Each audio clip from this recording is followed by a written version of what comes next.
Hello marketer, it's Ty here, bringing you part 2 of our interview with Nadia Cameron, founder and managing editor of CMO Australia and associate editor of CIO at IDG Publishing.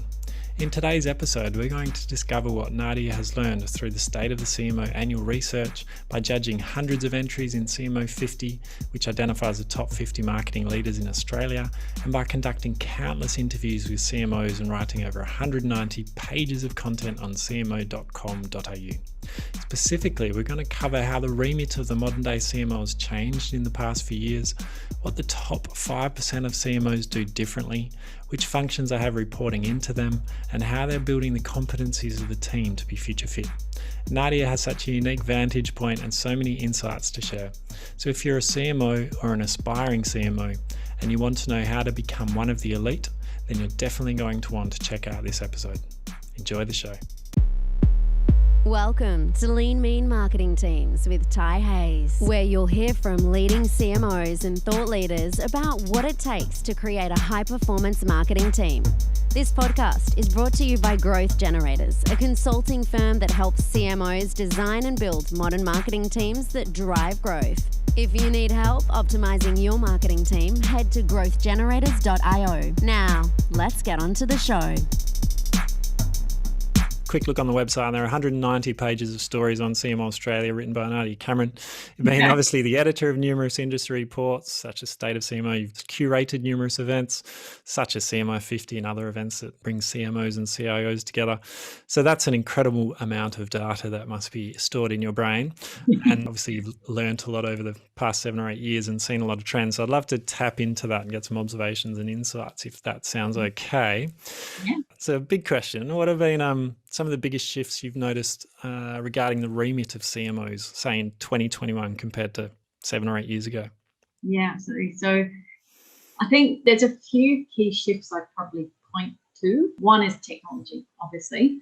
So I've seen an incredible acceleration around technology knowledge and utilization in marketing functions and across CMOs. Literally the CMOs understanding a lot more about technology as well. There's a shift with that of what IT would call shadow IT, which is very negative, and being the bane of the CIO's existence, to be incredible. And certainly the technology platforms that have been harnessed by marketers have become increasingly more enterprise grade.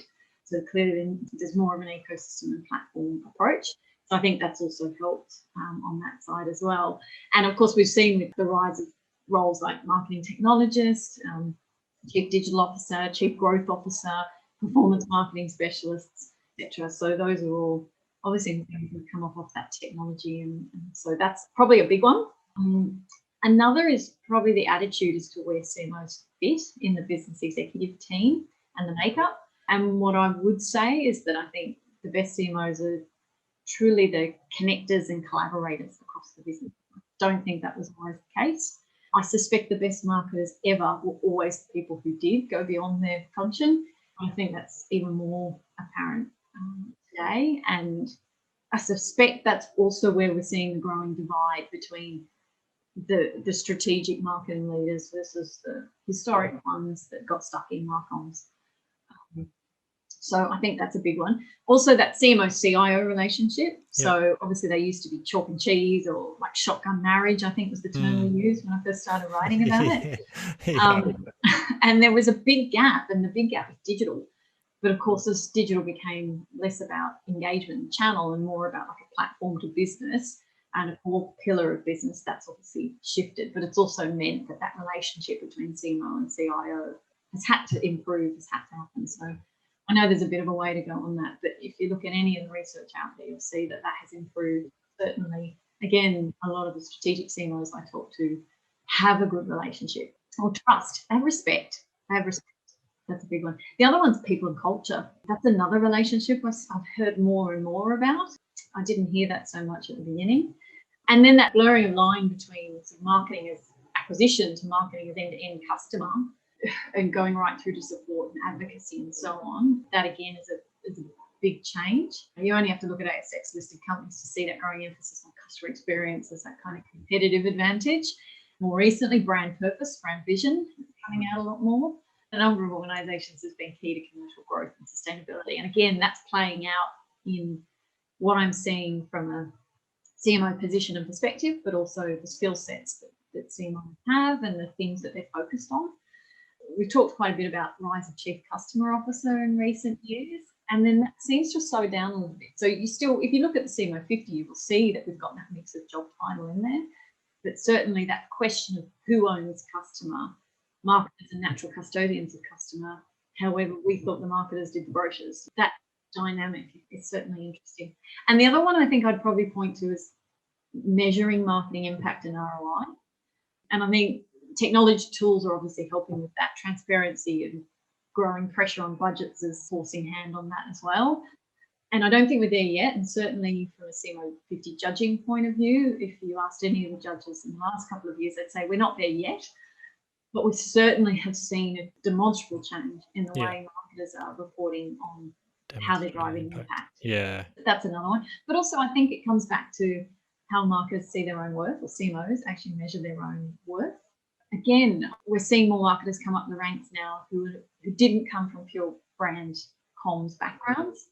They've come with digital strategy, for example. Seeing more CMOs who've come from those sorts of backgrounds, I would argue, or more CMOs who retain their CMO position because they come from that background. Yeah. Such a coalescence of things there. Yeah, obviously technology driving a lot of it, and, you know, either replatforming or needing to build a much more sophisticated tech platform to deliver a better customer experience, which is across multiple touch points and stretches across numerous departments. Therefore, the marketer needs to have those stakeholder relations and build those partnerships to deliver against that goal. And that goal is all about driving growth at the end of the day, and you drive growth through retention as well as customer acquisition. So you can kind of see how it fits together. And CMOs obviously don't own the full tech stack, so they need the CIOs and they need that help with the enterprise tech platforms. So I think all that makes sense. The people and culture bit, obviously COVID-19 would have put a sharper focus on the need for empathy and building the team and remote management and all those things. Are there any other triggers as to why that has become more prominent for CMO, really looking at the culture and their leadership ability in the past few years? Any insights? You could potentially align that with that collaboration element.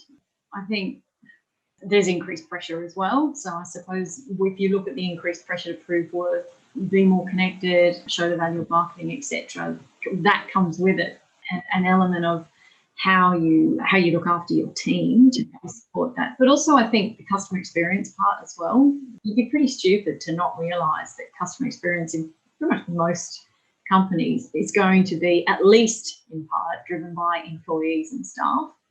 So I think that's had quite a role to play as well, a lot more proactivity across those relationships. And again, you know, brand work. I mean, we all talk about the fact that you need the company to buy into the brand work. Otherwise, it's just a new sticker on the front. I feel like there's more recognition from the CMO side that if you really want to get that brand embraced and back up what you're putting out there with the sticker, then you're going to need the support of the staff. Yeah, to start from the inside out, doesn't it?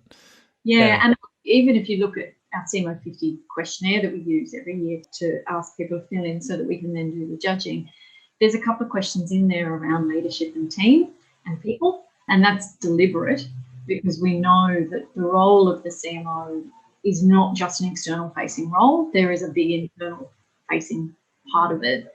So again, we're also putting an emphasis on that. But to your point earlier, clearly COVID has got everybody focused more on a team resiliency, adaptability, etc.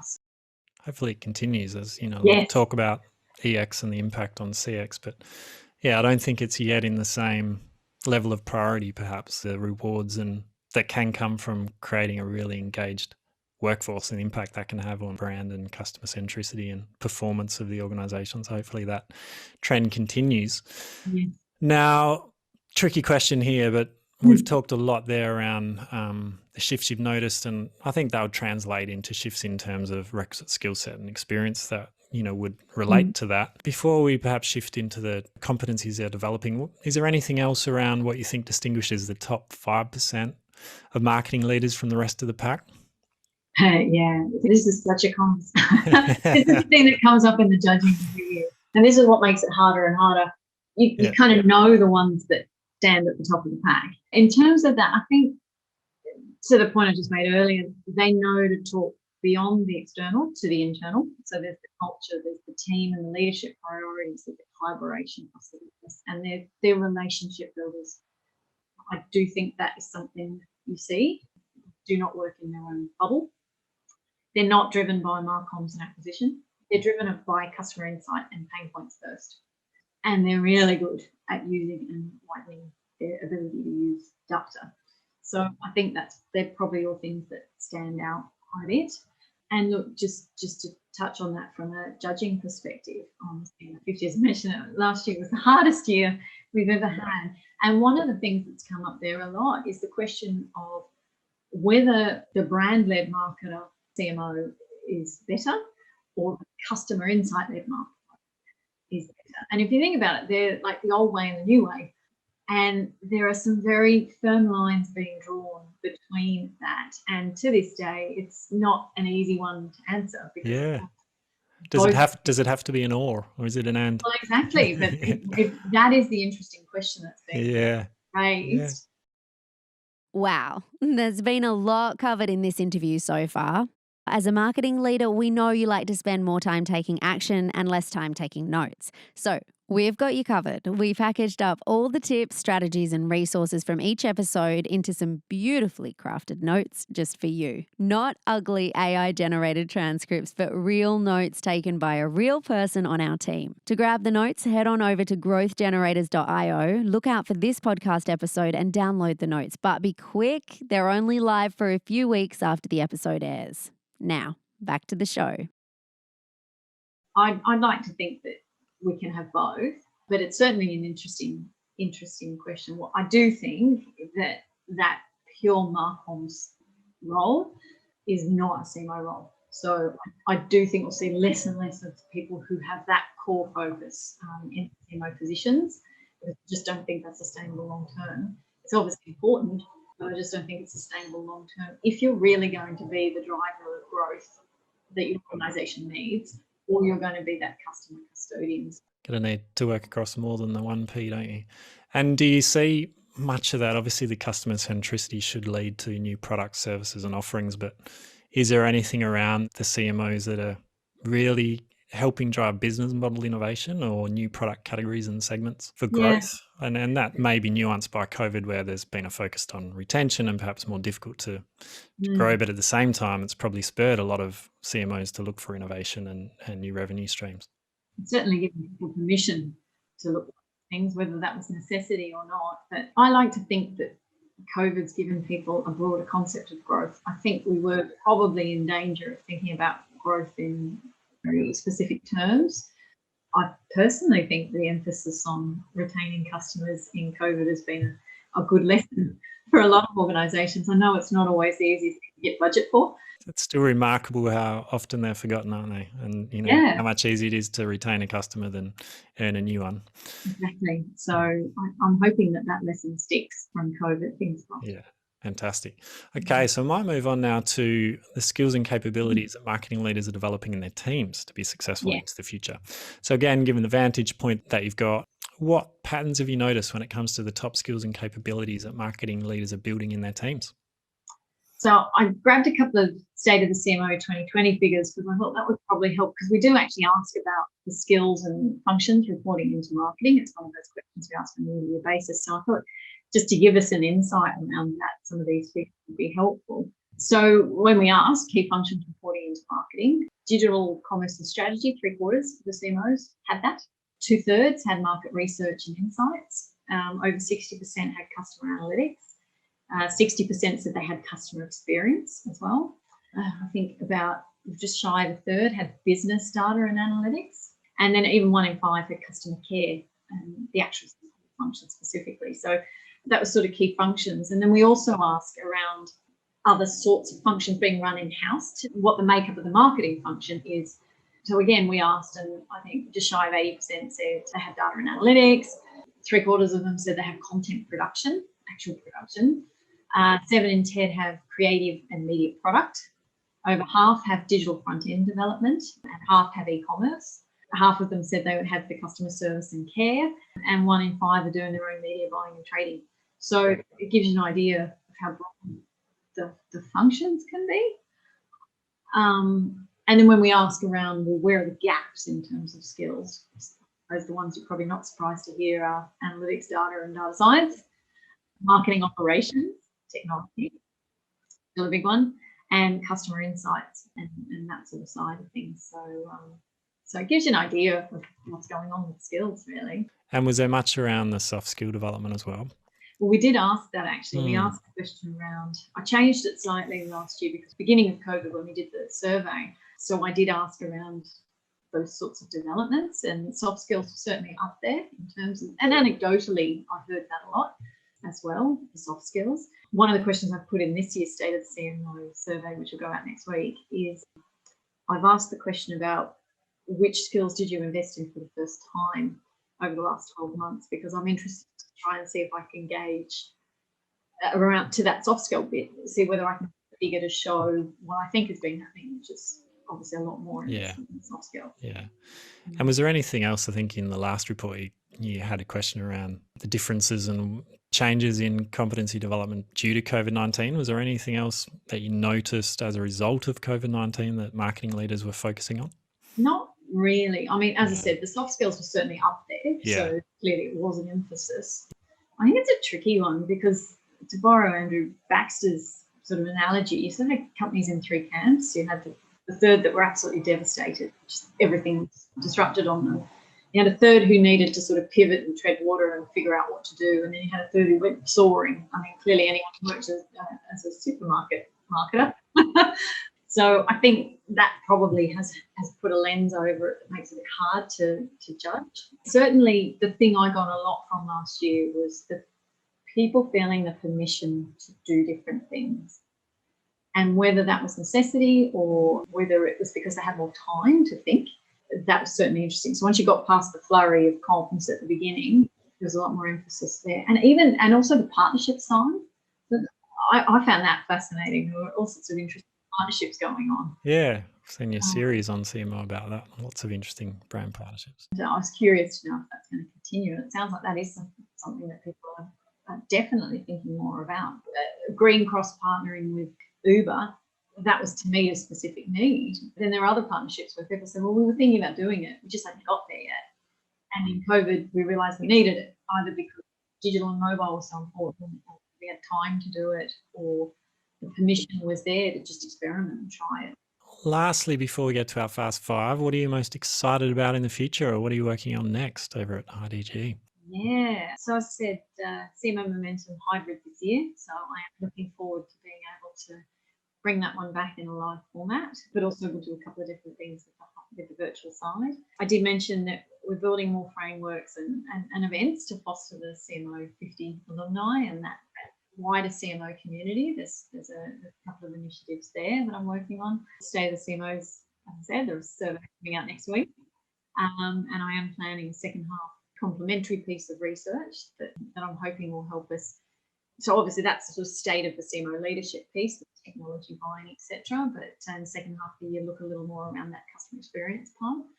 So we've got that coming up. We've got a couple of others that, I know will be great products to get to market, but literally have to get the resources and the buy-in to get there. So working on those. Keep my eye out for some of those events and hopefully get to some back in person later this year would be nice. Now, time for our Fast 5. Are you ready? Yes. Okay, so you've touched on a few of these already today, but again, boiling them down and distilling them is the challenge. So what do you believe are 3 essential capabilities or criteria of a high-performance marketing team? It's funny because I normally ask CMOs what are their 3 key attributes to being successful marketers. And I think I'm actually about to tell you the same things. One is data. So don't just capture it, use it, action it. That's a big one. I think that gives you insight, gives you agility, it gives you new products, growth opportunities, etc. So that's a big one. Adaptability, experimentation, learn fast mindset, and a willingness to be bold. I'm hoping that the COVID lessons have helped with that, because there's certainly a few conversations going on around we need to be a bit bolder on what we're doing. That's another one. And I'd go back to that collaboration with other parts of the business. I think that's another one. Again, it opens you up to new ideas. It could open you up to building agility, getting things out faster, learning faster, and also getting the buy-in of the business straight away. Yeah, can no longer work in silos. Can you describe the team's culture in one word? Dogged. Dogged. Love it. Let's get this done. Whatever it takes. Pretty much. Yeah. Don't give up. Yeah. Love it. What is one metric you've successfully used to track and measure team performance? Tricky one, because obviously editorial, we work in a specific way, and then as a publisher looking at the business, clearly it will ultimately come down to revenue and gross profit. But editorially, we've experimented with a lot. I haven't landed on one specific one yet. And what is one skill or capability you've learned recently that you wish you'd developed much sooner in your career? There's a couple, actually. Developing business plan. I did a little bit of work on a course on that. And I think there was a lot there that I knew intuitively, but it was nice to actually get some formal knowledge around that. That's definitely one of them. My InDesign skills are coming along pace. They're always working on magazines. I've always had some of those skills, but they continue to grow. And clearly my performing in front of a green screen. Yeah. Definitely. That would take some getting used to, I imagine. Yeah, that takes a bit of getting used to. And I tell you what, I think I probably could have done with knowing how to create a virtual floor plan a little earlier than being thrown into it in COVID-19, but we got there. Yeah, you were dogged and you got there. Yeah, test and learn mindset. Well, Nadia, where can people go to either find out more about all the good things going on there at CMO Australia? Well, obviously, cmo.com.au is the place to be. So all the content, all the events, all our white papers, digital editions, everything is in there. So I'd recommend people obviously go to the site. We do have a weekly newsletter, which is free to sign up to. There's about 7,500 people on that one. And so I'd encourage people to sign up again, because it's just a nice way of being able to get some of our top content every week. Yeah, obviously I'm always on LinkedIn too. Yeah, fantastic. And I imagine everyone should sign up to that. Look out for CMO Momentum if they're a CMO. Apply for CMO 50 if they're a CMO, and do all those good things.